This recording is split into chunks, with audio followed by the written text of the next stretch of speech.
Welcome back. Well, more pushback to Biden's climate agenda. The Supreme Court is tackling a legal battle that could impact the EPA's ability to regulate greenhouse gas emissions from power plants. This case seeks to reserve the power to decide the best path to address climate change to Congress and the states, not a federal agency. Joining me right now is West Virginia Attorney General Patrick Morrisey. AG, great to have you. Thanks very much for being here. Tell us about the upcoming Supreme Court battle over the Clean Power Plan. Absolutely. And Maria, thank you for having me on. This is one of these really important issues that's kind of sneaking up on people, but we have the really important oral argument at the U.S. Supreme Court, February 28th. It's West Virginia v. EPA, and it really stands for a very simple proposition.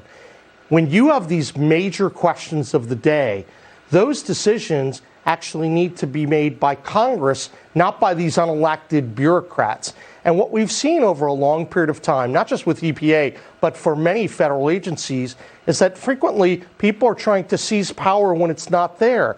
Our constitutional republic specifies that the Congress makes the decisions on the major questions of the day, not these federal agencies when they haven't had power delegated to them. And that's what the case is all about. We're excited to go in because we know that the EPA has been overreaching for many, many years. That harms West Virginia, our jobs, the power grid. Obviously, it will dramatically increase the price of electricity, and that's why we're fighting back. And perhaps that's why you've seen a different tone in West Virginia, because coal is important. All of these climate initiatives coming out of this White House go against thousands or tens of thousands of jobs in West Virginia. Isn't that right? Well, that's exactly right. Obviously, West Virginia pays a very high price for the decisions that are made by an out-of-touch EPA. But our proposition is still very simple. West Virginia, New York, California, Texas, everyone needs to get a seat at the table when it comes to a major question like climate change. So that's the fair way to do it. That's the way the Constitution sets it out.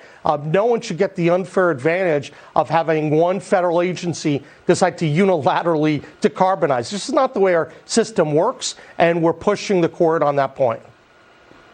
Well, it's the same thing when you consider the elections. You know, the states are supposed to deal with their own elections, and yet we're seeing a power grab. The federal government, the administration, wants to federalize all elections. So do you feel that you're getting a power grab where this administration is trying to take power away from the states?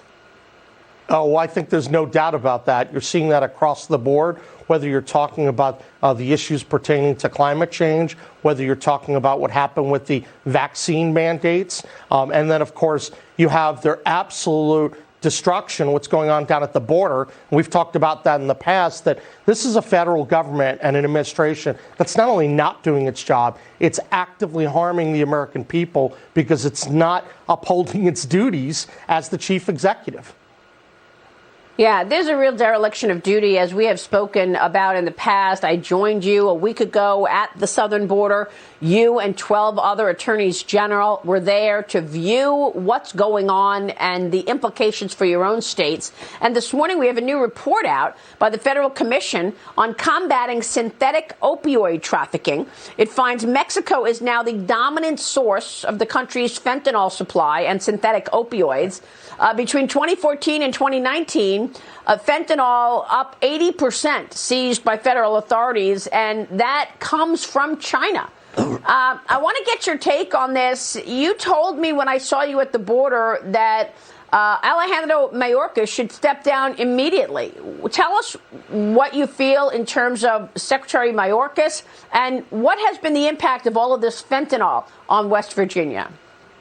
Absolutely. Well, first, I would say that West Virginia really experiences the undocumented alien problem through the high prevalence of fentanyl. Fentanyl has invaded our state at a very alarming rate. We're seeing drug overdose death rates go through the roof, and that's what I'm fighting to stop. And that's one of the reasons why I filed the lawsuit against the Department of Homeland Security. First, we wrote a letter to Mayorkas. He's ignored it. He's ignored every practical step to try to address the drug crisis. And I think on those grounds alone, he needs to go. This is a guy that doesn't seem to understand that Homeland Security means defending the homeland, not just from undocumented aliens, but from human trafficking and fentanyl. And he's not doing that. In fact, they're doing the opposite. They're actively trying to block the states that are trying to protect their people. On those grounds alone, Mayorkas needs to go, and I'm hopeful there'll be a groundswell about that. I've never seen such utter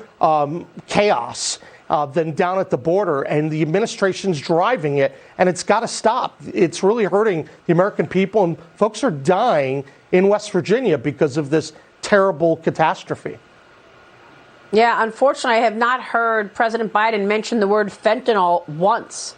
Not once in this entire year, and there has been no hearings whatsoever about the implications of a wide open border. I think it's just absolutely disgraceful. It's practically a crime. I think that the American people need to rise up and really be clear with the Biden administration and with Congress. Things have to change really quickly because we are paying a very heavy price. And it's time, and long past time, that we address these issues. Yes. A.G. Morrisey, great to have you. Thanks for your leadership, and we'll keep following all of that. Thank you, sir.